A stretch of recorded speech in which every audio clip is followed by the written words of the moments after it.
মুর্শিদাবাদ জেলাকে কার্যত কেন্দ্রীয় বাহিনী দিয়ে ঘিরে দেওয়া হচ্ছে। তৃতীয় দফার ভোটে মুর্শিদাবাদ মালদা বাড়তি নজর দিচ্ছে কমিশন। কার্যত মুর্শিদাবাদ মালদাকে বাহিনী দিয়ে ঘিরে ফেলা হচ্ছে। 114 কোম্পানি কেন্দ্রীয় বাহিনী শুধু মুর্শিদাবাদের জন্যই থাকছে। মালদায় মোতায়েন করা হবে 142 কোম্পানি বাহিনীর সূত্রের খবর। আমাদের সঙ্গে সুতপা সেন আমাদের প্রতিনিধি আছেন, এই নিয়ে আরো বিস্তারিত জানাচ্ছেন। সুতপা, এত বন্দোবস্ত কেন মুর্শিদাবাদে?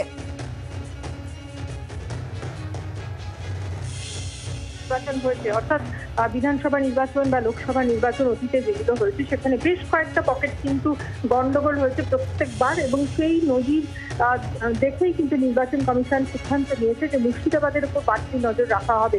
বিশেষ করে যে ভগবান গোলা সহ বেশ কয়েকটি জায়গা রয়েছে যেখানে কিন্তু একেবারে চিহ্নিত করা রয়েছে সেই জায়গাগুলোকে।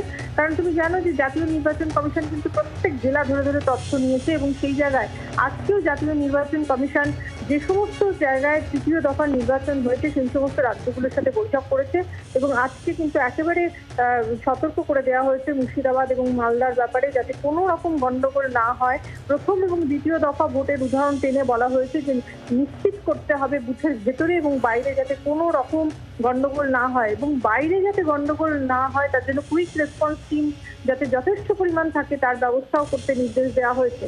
যেটা জানা যাচ্ছে যে মুর্শিদাবাদের জন্য 114 কোম্পানি এবং মালদার জন্য 144 কোম্পানি বাহিনী রাখা হচ্ছে শুধুমাত্র বুথে।